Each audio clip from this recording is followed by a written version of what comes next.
జూబ్లీహిల్స్ ఉప ఎన్నికల ప్రచారంలో గులాబీ సేన దూసుకెళ్తుంది. బోరబండ డివిజన్లో మాజీ ఎమ్మెల్యే పద్మ దేవేందర్ రెడ్డి గడప గడపకు ప్రచారం నిర్వహించారు. ప్రజలంతా కేసీఆర్ నాయకత్వాన్నే కోరుకుంటున్నట్లు తెలిపారు. జూబ్లీహిల్స్ ఉప ఎన్నికల్లో బీఆర్ఎస్ జెండా ఎగరడం ఖాయమని ధీమా వ్యక్తం చేశారు. బీఆర్ఎస్ అభ్యర్థి సునీత గోపీనాథ్ కు మద్దతుగా ప్రచారం చేస్తున్న మాజీ ఎమ్మెల్యే పద్మ దేవేందర్ రెడ్డితో మా ప్రతినిధి Acer face to face. Jubilee Hills నియోజకవర్గంలో బీఆర్ఎస్ ప్రచారం ధూమ్ధామ్గా కొనసాగుతుంది. బీఆర్ఎస్ శ్రేణులు పెద్ద ఎత్తున గడప గడపకు తిరుగుతూ బీఆర్ఎస్ సంక్షేమ పథకాలను వివరిస్తూ కారు పార్టీకి ఓటేయాలని అభ్యర్థిస్తున్నారు. ప్రస్తుతం బోరబండ వినాయక నగర్లో మాగంటి సునీతకు మద్దతుగా ప్రచారం నిర్వహిస్తున్నారు. ప్రస్తుతం మనతో మాజీ ఎమ్మెల్యే పద్మ దేవేందర్ రెడ్డి గారు. మేడం చెప్పండి, ప్రజల్లో మంచి స్పందన వస్తుంది, ఏ ఎజెండాతో ముందుకు వెళ్తున్నారు? ముఖ్యంగా కేసీఆర్ చేసిన అభివృద్ధి కార్యక్రమాలు. కేసీఆర్ ఉన్నప్పుడు తెలంగాణ రాష్ట్రం విరసిల్లింది. మరి ఈ రోజు 22 నెలల నుండి కాంగ్రెస్ పార్టీ వచ్చి అనేక హామీలు ఇచ్చి మోసం చేసి ఒక్క హామీ కూడా నెరవేర్చకుండా ప్రజలు మోసం చేస్తుందనే నినాదంతో వెళ్తున్నాం. తప్పకుండా వాళ్ళందరి దగ్గరికి స్పందన బాగుంది. కేసీఆర్ సార్ ఉన్నప్పుడే బాగుండే అనే మాట తప్పకుండా వాళ్ళ నోటి నుండి మేము వింటా ఉన్నాం. ముఖ్యంగా ఇక్కడ చాలా కేసీఆర్ ఉన్నప్పుడు ఇక్కడ మంచినీళ్ళ కష్టం లేకుండే, ఈ రోజు మంచినీళ్ళ కష్టం అవుతుంది. కరెంటు కష్టాలు వచ్చినాయి.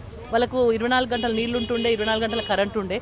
ఇప్పుడు నీళ్లు కానీ కరెంటు కానీ లేని పరిస్థితి కనబడతా ఉంది. వాళ్ళు నీళ్ల కోసం చాలా తక్లీఫ్ అవుతుంది, చాలా ఇబ్బంది పడుతూ ఉన్నారు. అదేవిధంగా చెత్త చెదారం పేరుకుపోయి ఉన్నది. ఎక్కడ పోయినా కానీ చాలా ఇబ్బందికరమైన పరిస్థితులు కనబడతా ఉన్నాయి. అదేవిధంగా బస్సు దవాఖానాలను ఏర్పాటు చేస్తే అలానైతే మందులు ఉంటలేవు, డాక్టర్లు ఉంటలేరు సరిగా. అది కూడా వాళ్ళే మాకు వివరిస్తూ ఉన్నారు. పెన్షన్లు 2000 4000 చేస్తున్నారు, 2000 వస్తుంది. కేసీఆర్ ఇచ్చిందే ఉంది మాకు. కేసీఆర్ షాదీ ముబారక్ ఇచ్చిండ్రు, మాకు ₹1,00,000 వచ్చినాయి, బంగారం ఇస్తా ఉన్నారు, మోసం చేసిండ్రు అని మేము బాకీ కార్డు మేము ఇచ్చే కంటే ముందే వాళ్ళే మనకు చెప్పే పరిస్థితి ఇక్కడ కనబడతా ఉంది. జూబ్లీహిల్స్లో నిజంగా కూడా ప్రజలకు ఇంత చైతన్యం ఉంది. అందరూ కూడా కేసీఆర్ సార్ రావాలని కోరుకుంటా ఉన్నారు. మేడం, గత ఎన్నికల ముందు ముఖ్యమంత్రి రేవంత్ రెడ్డి స్వయంగా చెప్పారు, మహిళలకు 2500 ఇస్తాము అని అన్నారు. కానీ మహిళలకు ఇప్పటి వరకు 2500 ఎంతవరకు బాకీ పడ్డారు?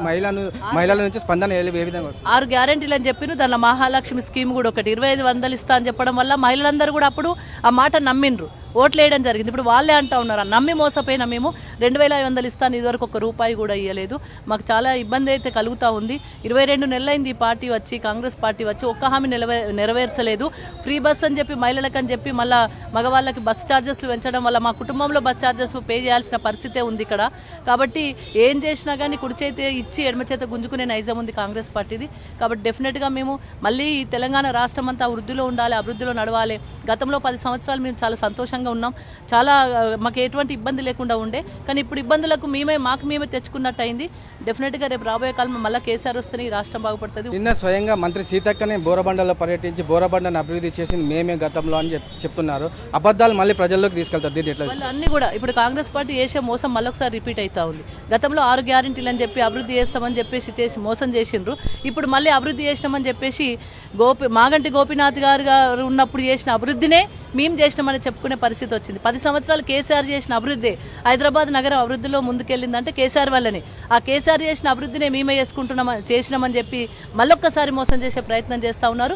కానీ జూబ్లీహిల్స్ ప్రజలు చైతన్యవంతులు, డెఫినెట్గా వారందరి మీద నమ్మకం ఉంది. వారు తెలంగాణ రాష్ట్ర భవిష్యత్తును దృష్టిలో పెట్టుకొని వాళ్ళు ఓటేస్తున్నారు. కాబట్టి వారందరూ నమ్మకంతో ఉన్నాం. వాళ్ళు చెప్పే మాటలు నమ్మే పరిస్థితిలో జూబ్లీహిల్స్ ప్రజలు లేరు. మొత్తానికి చూసుకున్నట్లయితే జూబ్లీహిల్స్ లో బీఆర్ఎస్ జెండా మరొకసారి ఎగరడం ఖాయమని పద్మ దేవేందర్ రెడ్డి అంటున్నారు. ఏదైతే కాంగ్రెస్ అబద్ధాల ప్రచారాలను ప్రజలు తిప్పికొడతారు, మరోసారి జూబ్లీహిల్స్ లో బీఆర్ఎస్ జెండా ప్రజలు ఎగరేస్తారని పద్మ దేవేందర్ రెడ్డి అంటున్న పరిస్థితి ఉంది. వీడియో జర్నలిస్ట్ మధుతో యాసర్ టీ న్యూస్, హైదరాబాద్.